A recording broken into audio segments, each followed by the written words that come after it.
नमस्कार। रेडियो रिमझिम से प्रस्तुत है स्थानीय हालचाल। पहले मुख्य हालचाल। रील बनाने के दौरान नहर में डूबकर एक युवक हो गया लापता। कटाव रोधी कार्यों में जुटा है जिला प्रशासन। 4 घंटे के अंदर अपहृत युवक को पुलिस ने किया बरामद।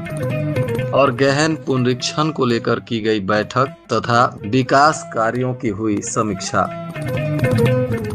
स्थानीय हालचाल के इस अंक के साथ मैं अनिकेत मिश्र। अब हालचाल विस्तार से।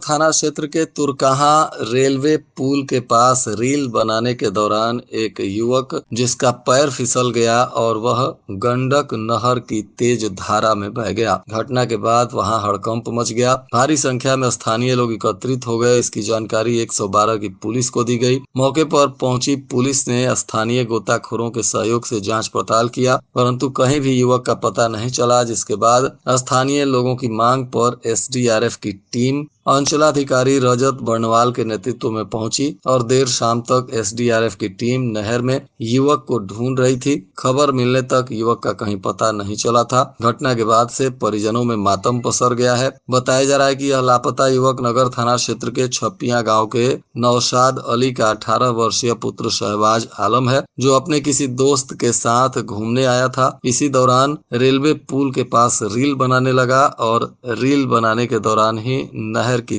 तेज धारा में वह बह गया। पूरे थाना क्षेत्र में एक अपहृत युवक को पुलिस ने 4 घंटों के अंदर ही उत्तर प्रदेश के देवरिया से सकुशल बरामद कर लिया। बताया जा रहा है कि मोहम्मद जलील अहमद नाम का यह युवक है जिसका अपहरण किया गया था। पुलिस को जानकारी मिली तो पुलिस तुरंत एक्शन में आई और 4 घंटों के अंदर ही अभियान चलाकर सकुशल इस मोहम्मद जलील अहमद को उत्तर प्रदेश से बरामद किया है। बताया जा रहा है कि पैसा के लेन देन को लेकर इसका अपहरण हुआ था। पुलिस ने इस मामले में प्राथमिकी भी दर्ज किया है और इसमें शामिल लोगों की गिरफ्तारी को लेकर जांच पड़ताल कर रही है। सीसीटीवी फुटेज और अन्य साक्ष्यों के आधार पर कार्रवाई करने में पुलिस जुट गई है। यह अपहृत युवक मोहम्मद जलील अहमद, जिसे पुलिस ने उत्तर प्रदेश के बनकटा थाना क्षेत्र के अहिरौली से सही सलामत बरामद किया है। पुलिस का कहना है कि भोरे थाना क्षेत्र के लखराव मुख्य पथ से गाड़ी पर सवार अज्ञात अपराधियों ने मोहम्मद जलील अहमद का अपहरण कर लिया था और पुलिस को जब जानकारी मिली तो पुलिस कुछ ही घंटों के अंदर जलील अहमद को सकुशल बरामद कर ली है।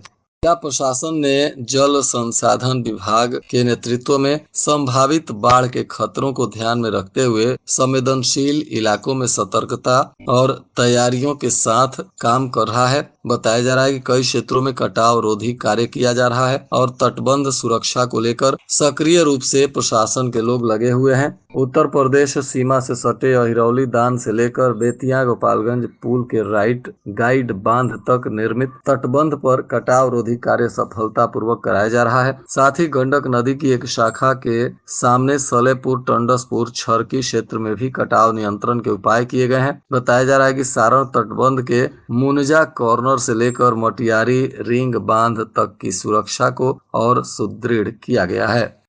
प्रभारी जिला पदाधिकारी कुमार निशांत विवेक ने आज समाहरणालय के सभा कक्ष में विशेष गहन पुनरीक्षण अभियान से संबंधित बैठक की। इस दौरान उप निर्वाचन पदाधिकारी शशि प्रकाश राय सहित तमाम अधिकारीगण मौजूद रहे। भारत निर्वाचन आयोग के निर्देशानुसार 25 जून से 26 जुलाई 2025 तक विशेष गहन मतदाता पुनरीक्षण अभियान चलना है। इसी को लेकर तमाम अधिकारियों की जिम्मेदारियां तय की गई हैं और आज सभी लोगों के साथ बैठक कर उन्हें आवश्यक निर्देश दिया गया। इधर प्रभारी जिला पदाधिकारी ने आज विकास कार्यों को लेकर भी समीक्षा बैठक की। इस दौरान जिला बंदोबस्त पदाधिकारी ने बहुत से विभागों द्वारा प्रपत्र 2 में भू विवरणी समर्पित नहीं करने की जानकारी दी। इस पर पुलिस अधीक्षक, उप विकास आयुक्त, अपर समाहर्ता, सिविल सर्जन सहित तमाम लोग मौजूद थे। सभी लोगों ने निहित संलग्न कार्यालयों द्वारा अब तक भूमि ब्यौरा उपलब्ध नहीं कराया गया, इस पर आवश्यक रणनीति बनाया है। प्रभारी जिलाधिकारी ने निर्देश दिया कि अंचलाधिकारी के अधीन कार्यरत राजस्व कर्मचारियों से ससम्मत समन्वय स्थापित कर अपने कार्यालय की भूमिका, खाता खेसरा ज्ञात कर वर्तमान चौहद्दी के साथ प्रपत्र 2 भरकर जमा कराना सुनिश्चित करें। बैठक में बस स्टैंड और यातायात थाने के लिए भूमि का प्रस्ताव उपलब्ध कराने का निर्देश दिया गया। थाने में सब्जी खरीदने के दौरान बाजार से एक युवक की मोटरसाइकिल चोरी कर ली गई। बताया जा रहा है कि अब इस मामले में पीड़ित चनावे निवासी अली हुसैन अंसारी के बयान पर अब पुलिस जांच में जुट गई है।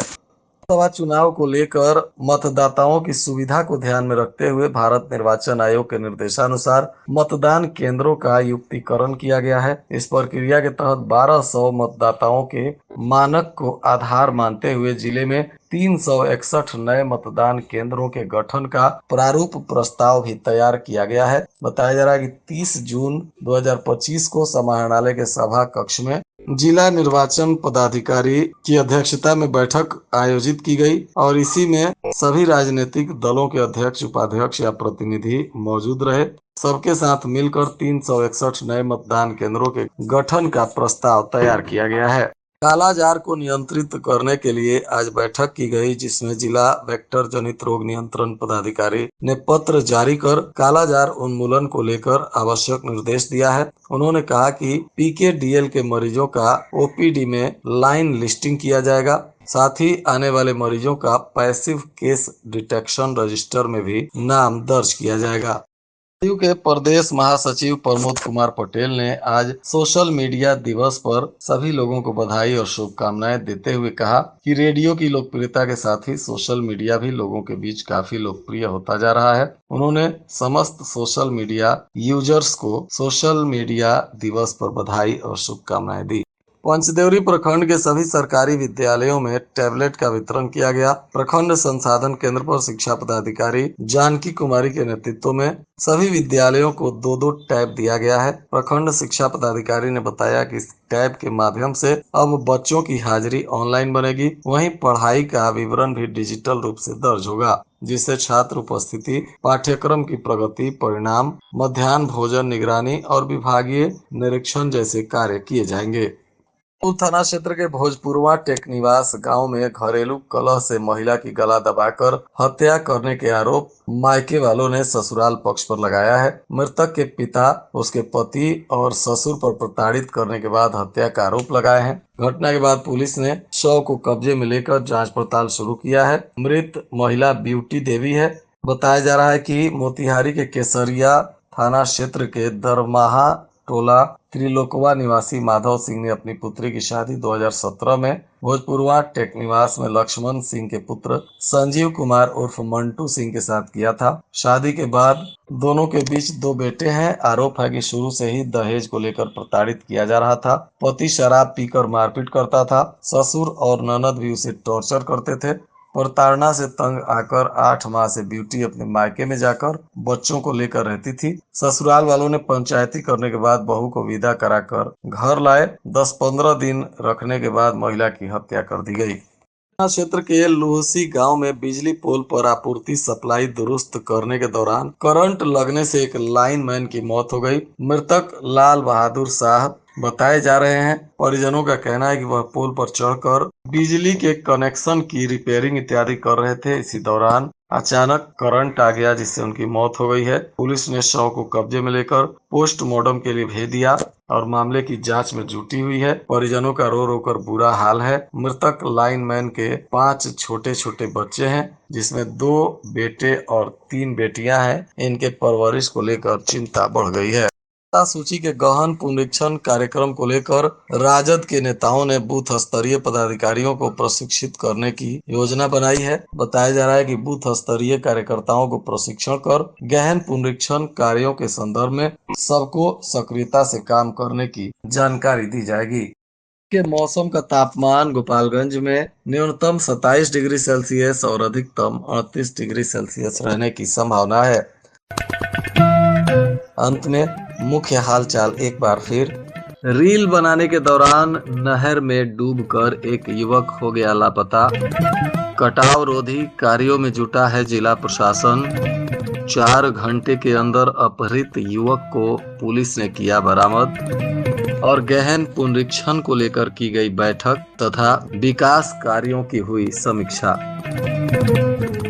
इसके साथ ही रेडियो रिमझिम से प्रसारित स्थानीय हालचाल का यह अंक समाप्त हुआ।